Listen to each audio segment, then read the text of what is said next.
রাম নারায়ণ রাম। একজন ব্যক্তি তাঁর জীবনে প্রতিদিন কিছু না কিছু পাপ করেন। সেই ব্যক্তির মৃত্যুর পরে উপরওয়ালাও তাকে গ্রহণ করতে চান না। সমস্ত মানুষ বুদ্ধিমান, তবুও তারা ভুল করেন। আমি আগে যেখানে থাকতাম সেখানে একটি পরিবার থাকতেন। তারা পরিবারে 3 জন ছিলেন, পিতা, মাতা এবং পুত্র।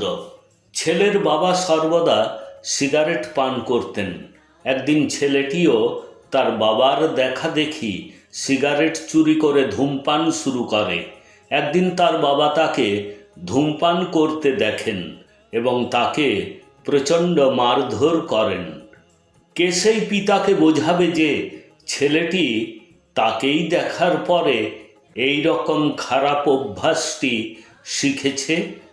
একইভাবে সমাজে বড় বড় চোরকে দেখে অনেকে চোর হয়ে যায়। বিজেপি নেতা অমিত শাহ একজন বাঘ। তাকে কাজে নিযুক্ত করা উচিত।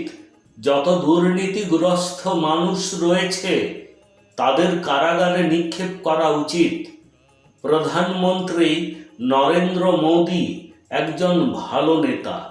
তিনি সৎ, যোগীও ভালো। আমি 3 জনকে পছন্দ করি। তাঁরাই হলেন সেই 3 জন ব্যক্তি। আমি ওই 3 জন ব্যক্তিকে প্রচুর শক্তি ও ক্ষমতা দেব এবং তাদেরকে সমর্থন করব যাতে তারা আরও ভালো কাজ করেন। কংগ্রেস পার্টি বিজেপির সবচেয়ে বড় শত্রু। আপনার সর্বদা রামনারায়ণ রাম জপ করা উচিত। আমাদের শরীরের ভিতরে 50,000 কোটি আত্মা রয়েছে। আমরা খাবার খেয়ে আমাদের দেহের ক্ষুধা মেটাতে পারি, তবে আমাদের শরীরের ভিতরে থাকা 50,000 কোটি আত্মার জন্য আমরা কিছুই করি না। তাই তাদের শান্ত করার জন্য রামনারায়ণ রাম জপ করা খুবই গুরুত্বপূর্ণ। এটি তাদের ক্ষুধা নির্মূল করবে এবং তারা শান্ত হবে। তারা শান্ত থাকার পরেই আপনি ভালো কিছু ভাবতে পারেন। প্রতিটি মানুষকে ধ্যান সম্পর্কে সচেতন করা প্রয়োজন। যখন কোনো ব্যক্তি শান্ত হয়ে বসে থাকেন তখন তিনি ভালো কিছু ভাবতে সক্ষম হন, চিন্তা ভাবনার পরে সিদ্ধান্ত নিতে সক্ষম হন। ধ্যানের পরে শান্তিপূর্ণভাবে বসে আপনাকে চিন্তা করতে হবে যে সকাল থেকে সন্ধ্যা পর্যন্ত আপনি কি করেছিলেন। আপনার বিবেকই আপনাকে বলবে যে আমি কোন কাজ ঠিক করেছি এবং কোন কাজ ভুল করেছি। একজন ব্যক্তি সব কিছুকে এড়াতে পারেন, তবে নিজের বিবেককে এড়াতে পারেন না। প্রত্যেক ব্যক্তিকে ভাবতে হবে যে সে কি ভুল করেছে এবং নিজেকে প্রতিজ্ঞা করতে হবে যে তিনি কখনোই এরকম ভুল কাজ আর করবেন না।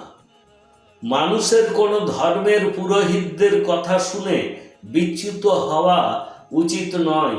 একজন ব্যক্তিকে নিজেকেই বুঝতে হবে যে জমায়েতের অংশ না হয়ে বরং সেই জমায়েতের নেতা বা লিডার হতে হবে। মানুষের এসব বোঝার ক্ষমতা রয়েছে। মানুষেরা শুরু থেকেই ভুল করে চলেছে। ভুল রাজনৈতিক দলকে অনুসরণ করে, ধর্মের ঠিকাদারদের অনুসরণ করে। এই মনুষ্য সৃষ্ট ধর্ম চালাতে কে উৎসাহিত করেছে? মানুষই উৎসাহিত করেছে। সমাধানের সংবিধান কোথায়? সমাধানের ধর্ম কোথায়? পৃথিবীর সমাধান কবে হবে? রাতে আপনি রামনারায়ণ রাম জপ করুন, ধ্যান করুন। এটি আপনার মনকে শান্তি দেবে এবং ধীরে ধীরে এই নামগুলি আপনার শ্বাসের সাথে যুক্ত হয়ে যাবে এবং আপনার সর্বাঙ্গে যুক্ত হয়ে যাবে।